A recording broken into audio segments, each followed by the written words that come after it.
അക്ഷരനഗരി എന്ന് പേരുകേട്ട കോട്ടയത്ത് ചിതലരിച്ച കുറേ അക്ഷരങ്ങൾ ശാപമോക്ഷവും കാത്തുകിടപ്പുണ്ട്. മറിയപ്പള്ളിയിൽ ഒരു കാലത്ത് പ്രസിദ്ധമായിരുന്ന മഹാത്മജി ഗ്രന്ഥശാല തകർന്ന് തരിപ്പണമാണ് ഇന്ന്. ലൈബ്രറിയുടെ പുനരുജ്ജീവനത്തിനായുള്ള ശ്രമത്തിലാണ് നാട്ടുകാർ. അക്ഷരനഗരി എന്ന് പറയാറുണ്ടല്ലോ കോട്ടയത്തിന്. അത് വളരെ ശരിയാണ്.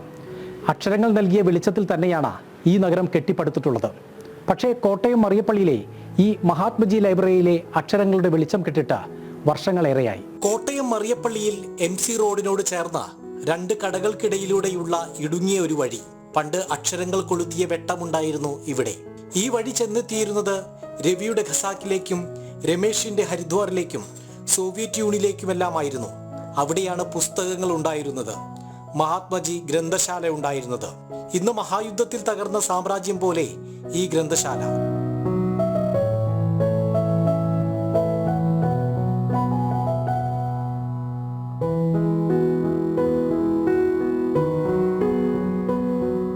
എൻ്റെയൊക്കെ കുട്ടിക്കാലത്ത് ഞാനിപ്പോഴും ഓർക്കണം. എൻ്റെ അച്ഛൻ നാട്ടകൻ ഷാ ഉലമീദ് കവിമൊഴിയുടെ എഡിറ്ററൊക്കെ ആയിരുന്നു. അദ്ദേഹമൊക്കെ തുഞ്ചൻ പറമ്പിൽ നിന്ന് മണ്ണെടുത്തുകൊണ്ട് വന്ന് കുട്ടികളെ അക്ഷരം എഴുതിപ്പിക്കാനും ഒക്കെയുള്ള വലിയൊരു സാംസ്കാരിക നിലയമായിരുന്നു ഇത്. അതിനുശേഷം സംഭവിച്ചാൽ സാറ് നേരത്തെ പറഞ്ഞതുപോലെ പല ആൾക്കാരും ഇവിടുന്ന് പല ജീവിതമാർഗം കൊണ്ട് അവർ വിട്ടുപോയി. ഷാനവാസും ലാലുവും പ്രകാശിനിയും ചേർന്ന ചിതൽ തിന്ന ശേഷിപ്പുകളിൽ ഒന്ന് പരതി. ടി പത്മനാഭനും മാധവിക്കുട്ടിയുമെല്ലാം അസ്ഥിപഞ്ജരം കാണിച്ച് ഞാനിവിടെ ഉണ്ടായിരുന്നുവെന്ന് ഓർമ്മിപ്പിച്ചു. 152-ാം പേജിൽ അവസാനിപ്പിച്ച സോവിയറ്റ് നാട്ടിലൂടെയുള്ള യാത്ര കണ്ണിൽപ്പെട്ടു. അവസാന വായനക്കാരിൽ ഒരാളായിരിക്കണം. തുടർ വായനയ്ക്കായി മടക്കിയ ഈ താൾ തേടി പിന്നെ അയാൾ വന്നില്ല. മാധവിക്കുട്ടിയുടെ പുസ്തകങ്ങൾക്കായി ധൃതി കൂട്ടിയ കാലത്തെ ഓർത്തെടുക്കുന്നു അന്നത്തെ ലൈബ്രറിയൻ പ്രകാശിനി. ഒരുപാട് പുസ്തകങ്ങൾ ഉണ്ടായിരുന്നു.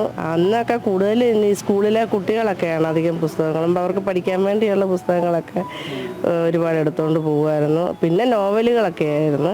മാധവിക്കുട്ടിയുടെ നോവലൊക്കെ അതൊക്കെ ഒരുപാട് ആൾക്കാർ വായിക്കാൻ കൊണ്ടുപോകുമായിരുന്നു. പിന്നെ ഇവിടെ വന്നിരുന്ന് വായിക്കുന്നവരുണ്ടായിരുന്നു. പത്രങ്ങളും എല്ലാ പത്രങ്ങളും ഉണ്ടായിരുന്നു.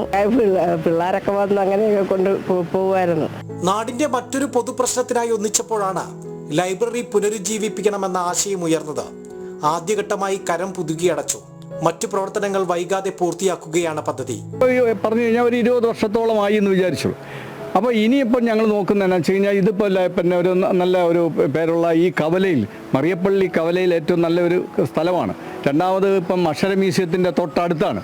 അപ്പോൾ അങ്ങനെ വന്നു കഴിഞ്ഞാൽ ഇതിനെ ഒന്ന് നല്ല ഉണക്കൊന്ന് പുനരുദ്ധരിച്ച് കുറേ പഴയ മെമ്പർമാരെ കൂടെ കൂട്ടി പുതിയ ആൾക്കാരെ സംഘടിപ്പിച്ച് ഇതൊരു നല്ല രീതിയിൽ നല്ലൊരു ലൈബ്രറി ആക്കിയെടുത്ത് ഒരു പുതിയ തലമുറയ്ക്ക് വേണ്ടിയിട്ടെങ്കിലും ഞങ്ങൾ പ്രവർത്തിക്കുക. അതിന് വേണ്ടിയിട്ടുള്ള 2 ആഴ്ചയോളമായി ഞങ്ങൾ ഇതിൻ്റെ പ്രവൃത്തിയിലേക്ക് വന്നിരിക്കുകയാണ്. മറിയപ്പള്ളിയിൽ അക്ഷരങ്ങൾ പൂക്കുന്ന കാലത്തിനായി ഇനി കാത്തിരിക്കാം.